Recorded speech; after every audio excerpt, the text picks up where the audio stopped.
She tried to humiliate me with a fake proposal. I ended our relationship in front of everyone. She looked me in the eyes and said, "Propose to me at the Christmas party or we're done." What she didn't know was that I had already found out her little secret. She planned to say no in front of everyone just to humiliate me. So I agreed. I bought the ring box, got down on one knee at the party, and asked her sister to be my realtor because I was moving out and needed a new place. The first time I met Emily, she was wearing the soft cream-colored sweater and laughing so hard she nearly spilled her drink. It was at a mutual friend's game night, one of those evenings where everyone's sitting on mismatched chairs in a too small living room, balancing paper plates on their knees. I remember she made space for me on the couch without me even asking. "I've heard about you," she'd said with a little smirk, like she knew something I didn't. Her voice was warm, confident. There was a magnetic pull about her. Not the kind that shouts for attention, but the kind that draws you in like a quiet flame. I wasn't looking for a relationship back then. My last one had ended messily. Late-night arguments, silent treatments, that kind of exhausting drama that makes you swear you're better off alone. But Emily, she made me forget that vow in about an hour. For the first year, she was everything I thought I wanted. She texted good morning before I even woke up. She laughed at my bad jokes like they were the funniest thing she'd ever heard. She was quick to brag about me to her friends. "He's the smartest guy I know," she'd say, nudging me. And I let my guard down. I let myself believe we were the perfect team.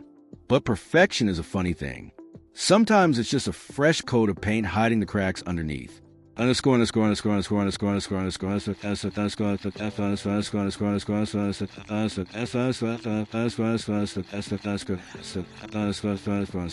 Underscore. The first hairline fracture appeared about a year in. We were at her cousin's birthday dinner, a long table crowded with half-empty wine glasses and the smell of overcooked pasta. Someone asked when we might make it official, meaning marriage.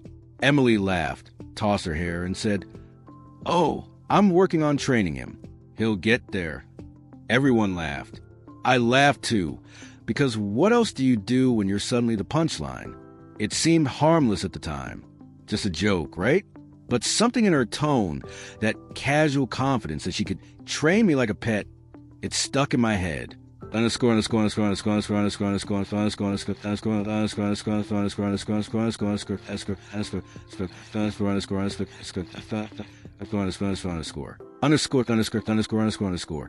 second crack came a few months later. I'd landed a small promotion at work. Nothing earth-shattering, but enough to make me proud. I told her over dinner, expecting her to be excited. She smiled, said, "That's great, babe," but then immediately followed with, "Now you can finally afford a decent ring." She said it with that same joking tone, but her eyes, they weren't joking. And once again, everyone else in the restaurant got to hear it too. It's strange how those moments work. They're small, quick, easy to brush off, but they start to build a pattern where you're always a step behind in your own relationship, always reacting instead of leading.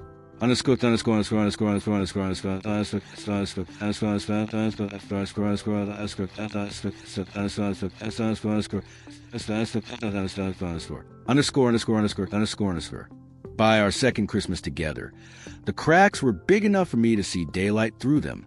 She'd started making little digs in front of friends. Don't ask him to plan anything, he's hopeless. He'd probably forget my birthday if it wasn't his phone calendar. One day I'll get him to man up. And every time, I'd swallow the sting and tell myself she didn't mean it. Because that's what you do when you don't want to admit the person you care about might not be as kind as you thought. Then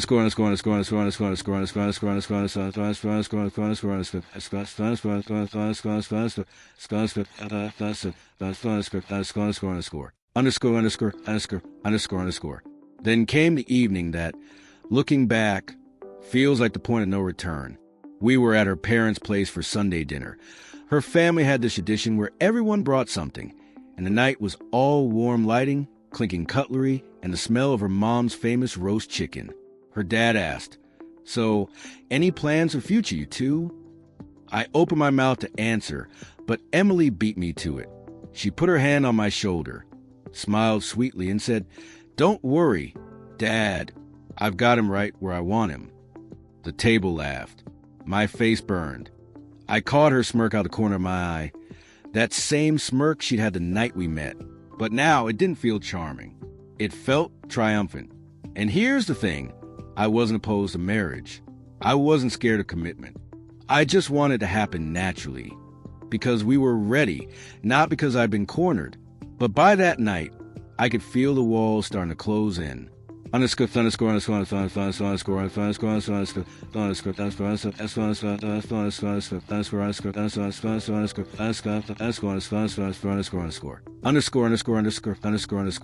We had a quiet drive home. The kind where the radio fills the silence because neither of you knows where to start. When we got to her place, she turned to me and said, "You know I'm just joking, right?" I wanted to believe her. I nodded. But deep down, I wasn't sure anymore. Because jokes, real jokes, don't leave you lying awake at night wondering if you're just a character in someone else's script. Underscore. Square.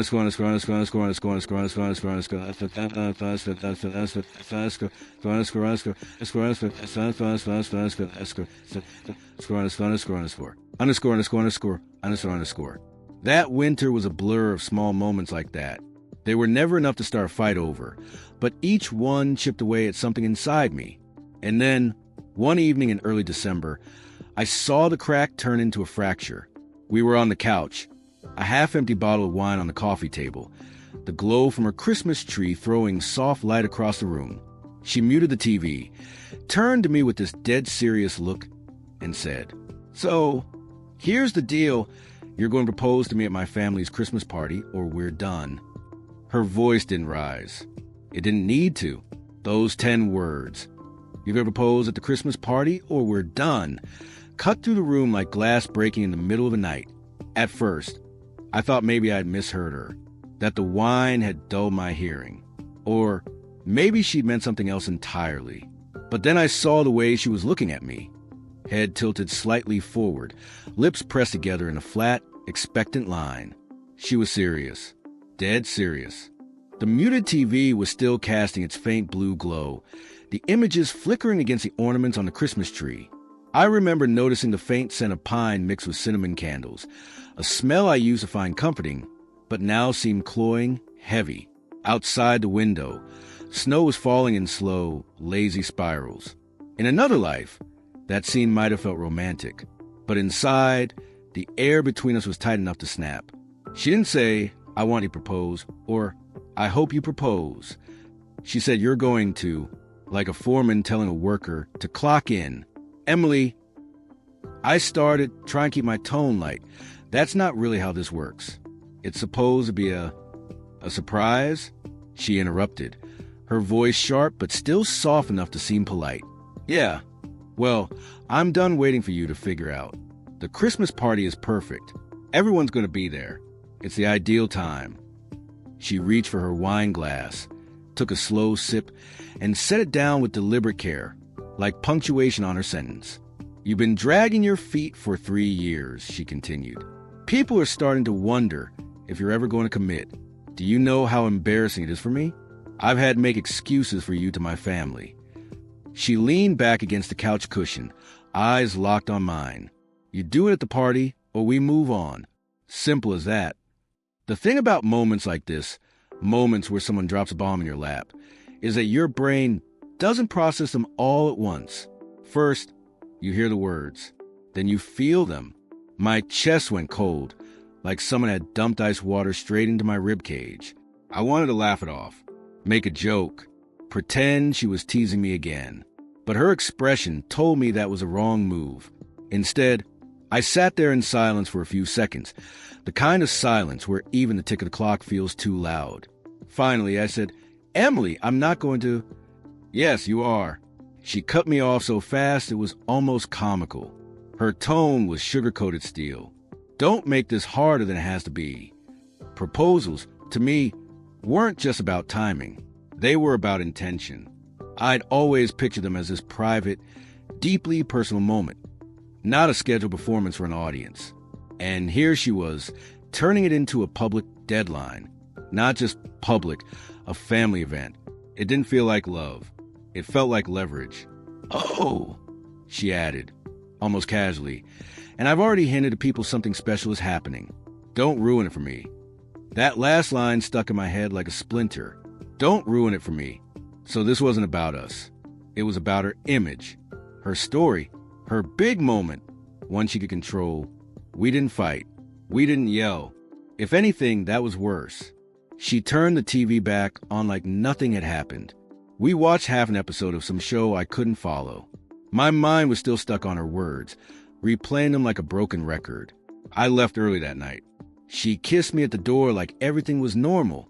The streets were quiet, blanketed in fresh snow. My headlights cut through the darkness, the beams catching flakes in the air like tiny silver sparks. In the silence of my car, her ultimatum echoed over and over. I thought about the look in her eyes when she said it, not hopeful, not vulnerable, but expectant. And somewhere deep in my gut, a knot began to form. That knot grew over the next 2 days. Every time I thought about the Christmas party, I pictured myself kneeling in front of her entire family, the weight of 100 eyes on me, waiting for her reaction. And for the first time, the thought didn't just make me nervous, it made me afraid. Not afraid of commitment, afraid of her, because there was something about the way she'd said it, something that hinted she was playing a game I didn't understand yet.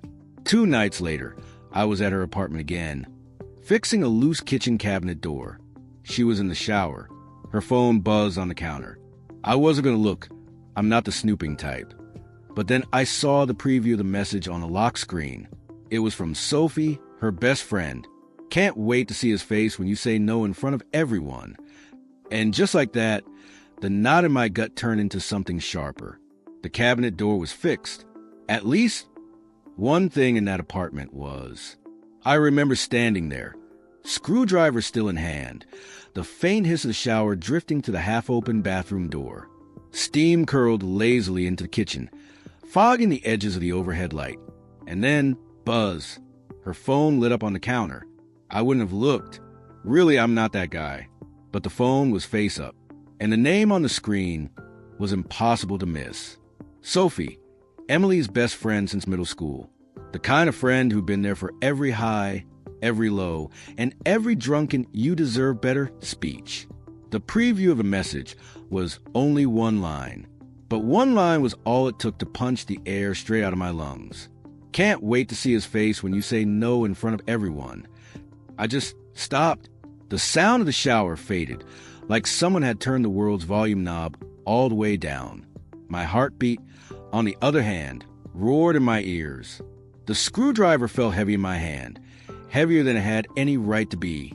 My first thought wasn't even coherent. It was a tangle of disbelief and nausea.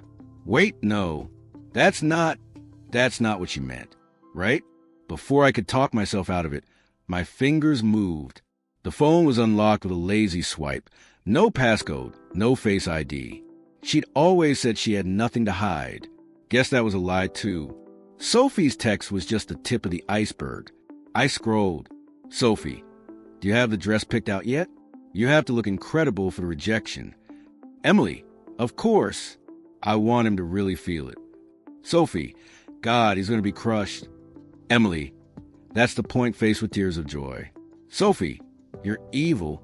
"Emily, not evil. Just done." And I want a good story to tell. I don't remember breathing while I read. I don't remember moving. I just stood there, scrolling through line after line of what? Mockery? Contempt? This wasn't about a proposal. This wasn't even about commitment. This was about humiliation. About turning me into a punchline at her family Christmas party. About making my personal heartbreak into her entertainment. And she planned it for weeks, maybe months. The part that stuck with me, the part that burrowed under my skin like a splinter I couldn't dig out, was her phrasing. I want a good story to tell. I could feel my pulse in my fingertips. My palms were slick with sweat. My vision narrowed until it was just a phone screen, glowing like a spotlight in the dim kitchen. I wasn't angry yet. Not fully. At first, I was just hollow, like someone had scooped out everything inside me and replaced it with static.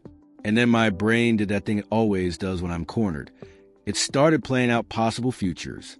I picture myself at the party, down on one knee, her gasping, the collective awe from the room, and then the sharp cutting no, the laughter, the pity, the way my face would burn as I tried to stand up and pretend I was fine. I could see it too clearly. And I knew one thing. That future was not going to happen. When the anger finally came, it wasn't explosive. It wasn't shouting or throwing things. It was slow, cold, surgical, like a switch had flipped somewhere deep in me. A quiet voice whispering, "She thinks she's holding the pen to write this story. She's wrong. It's my story, and I'm about to take it back." I had seconds before she came out of the shower. I locked the phone, set it back exactly where it had been, and forced my face into something neutral. By the time she emerged, towel in her hair, cheeks flush in the steam, I was back at the counter, pretending to sort screws. You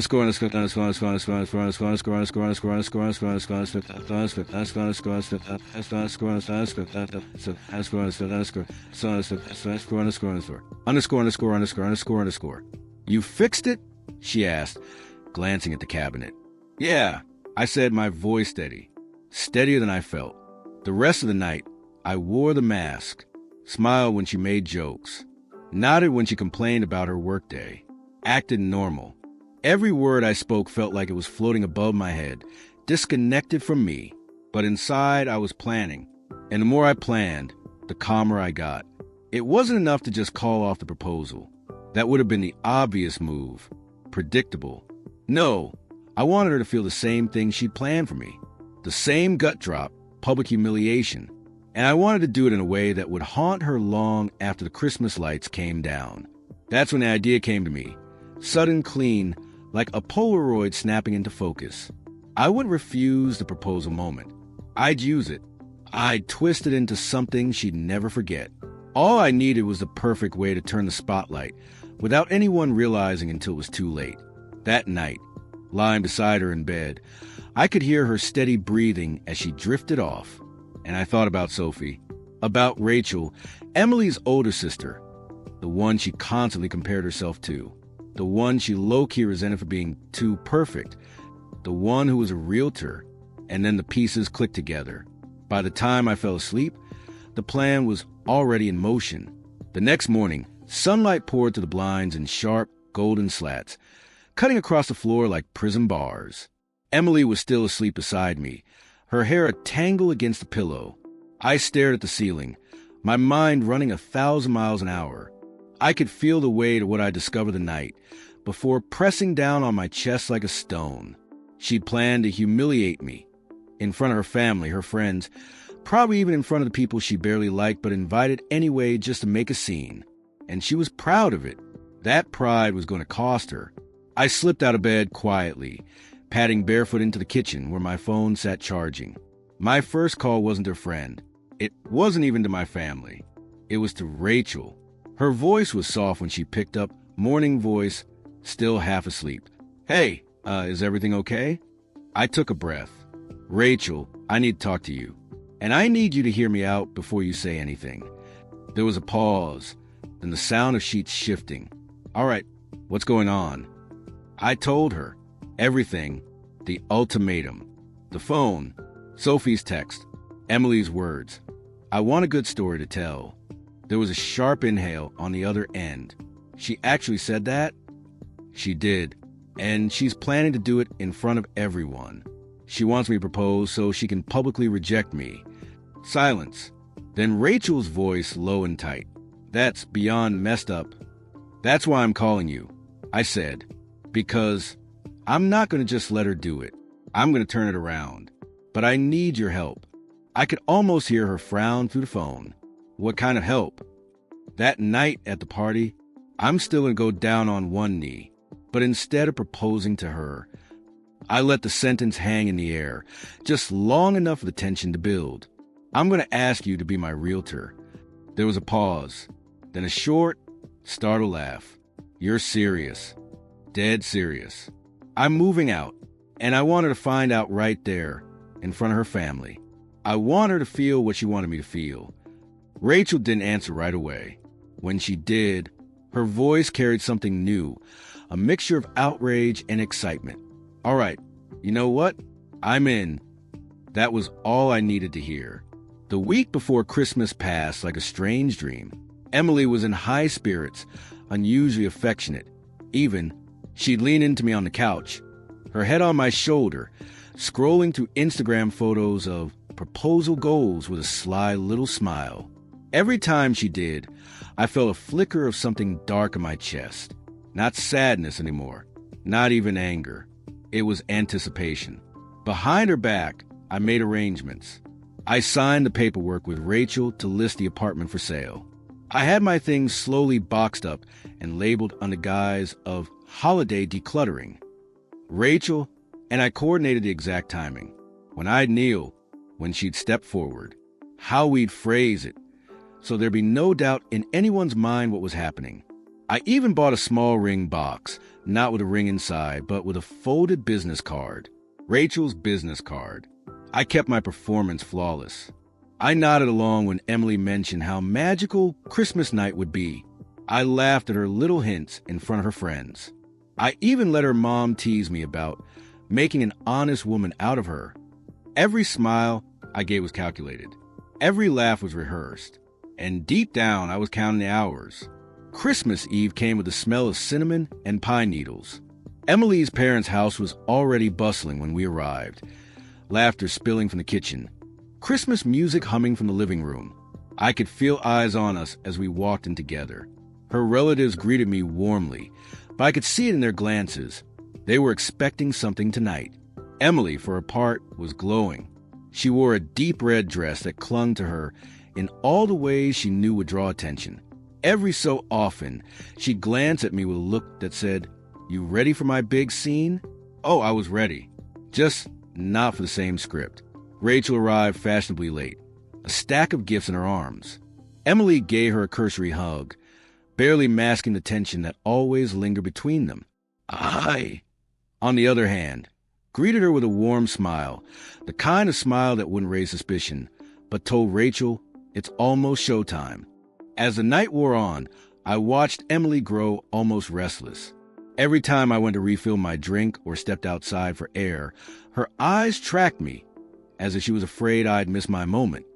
Finally, around 9, someone dimmed the lights with family toast. Glasses clinked, voices rose in laughter, and I knew this was it. I stood. The room quieted slightly. Emily's eyes lit up, and she clutched her champagne flute like it was an anchor.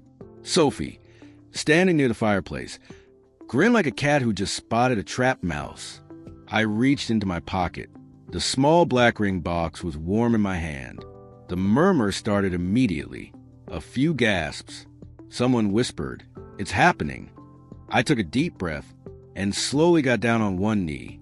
Emily's hand flew to her mouth. Sophie practically vibrated with anticipation. But I didn't look at Emily. I turned my head, deliberately clearly, toward Rachel. Her eyes widened just enough for the crowd to notice. "Rachel," I said, my voice steady but loud enough to carry through the room. "I need to ask you something important." A hush fell over the crowd. Emily's smile froze. Sophie's grin faltered. I opened the box. Inside, instead of ring, was Rachel's sleek business card, folded neatly. "Will you be my realtor? I'm moving out, and I want the best handling it." For a moment, silence. Then a ripple of confused laughter from the cousins who thought it was some kind of inside joke. But as the meaning settled in, as eyes darted from me to Emily, to the card, to my calm expression, the mood shifted. Emily's face went pale. Her mouth opened, but no words came out. Sophie looked like she just watched the glass shatter in slow motion. Rachel, bless her, didn't miss a beat. She smiled wide and said, "It would be my absolute pleasure."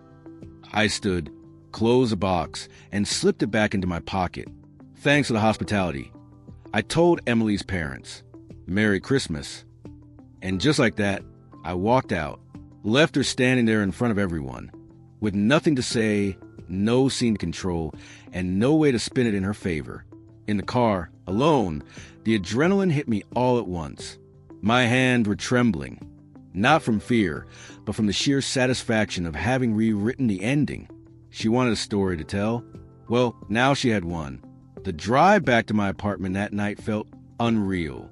Streetlights passed in slow, rhythmic flashes through the windshield, casting alternating shadows and light over the steering wheel. My phone buzzed constantly in the passenger seat. Emily, Sophie, unknown numbers, probably relatives or friends who'd been at the party. I didn't touch it.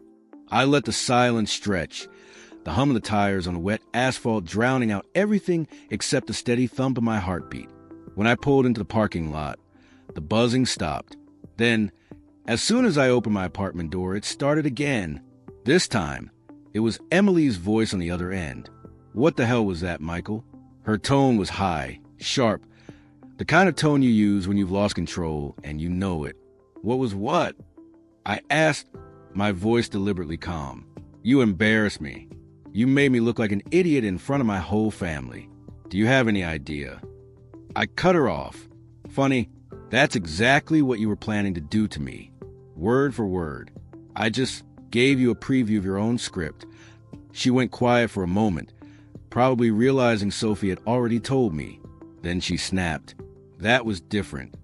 No, Emily, I said, my voice hardening. It wasn't. And I hung up. By the next morning, the story had hit social media. Someone at the party had filmed the whole thing. Me kneeling, turning to Rachel, the business card, Emily's frozen face. The video had already been shared in private family group chats, but by the looks of my notifications, it wasn't staying private for long. On Facebook, her cousin posted, "When you play stupid games, you win stupid prizes. Merry Christmas, y'all." Sophie's Instagram story was even more brutal. Just a text. Mic drop with a Christmas tree emoji. Emily's version? A carefully worded, vague post about being blindsided and learning who you can really trust. The comments were split, some defending her, others hinting they knew the real story. Rachel texted me mid-morning. "Rachel, you good?" Me, "Better than I've been in months." Rachel, "Your face when you handed me that box. 10 out of 10. Totally worth it." She sent a laughing emoji. Then, Rachel, "Also, I already have 2 places lined up for you to see after New Year's. You're going to love them." I couldn't help but smile. That afternoon, there was a knock. When I opened it, Emily was standing there, her hair pulled back, makeup perfect, the same way she looked when she was about to perform for people. She stepped inside without waiting for me to invite her, her voice trembling but sharp. "You're going to ruin my reputation, Michael. Do you realize that? People are already talking. My mother called me this morning crying." I leaned against the counter, arms folded. "And were you planning to feel bad if it had been me humiliated in front of your family?" She hesitated, looking away. "It wouldn't have been that bad." I was going to explain. "Right. I cut in. You were going to explain why I wasn't good enough to marry. In front of your parents, your friends, half the town. That wouldn't have been that bad at all." She crossed her arms, her voice dropping to a lower, almost pleading tone. "Can we just fix this? I'll tell people it was a misunderstanding." I shook my head. "No, there's nothing to fix. I'm moving out, Emily, and after last night, I'm done pretending this relationship is salvageable." Her jaw tightened. She clearly didn't like losing. "You'll regret this," she said finally, her voice cold. "Nobody's gonna date a guy who publicly humiliated his girlfriend." I smiled. "Good thing I'm not interested in dating right now." She left without another word, her heels clicking against the hallway tile like gunshots. Over the next week, I packed the last of my things. Every box I taped shut felt like sealing away a piece of the old life I'd been living, one where I was constantly on edge, never sure when the next little power play from Emily would drop. Rachel helped with the logistics. She even came by once to take measurements for listing photos, keeping her tone strictly professional, but every so often, she'd throw me a glance that said, "We pulled that off, didn't we?" By New Year's Eve, the story had taken on a life of its own. In some versions, I'd dumped her before a proposal, and she'd shown up expecting one anyway. In others, she'd cheated and I'd expose her.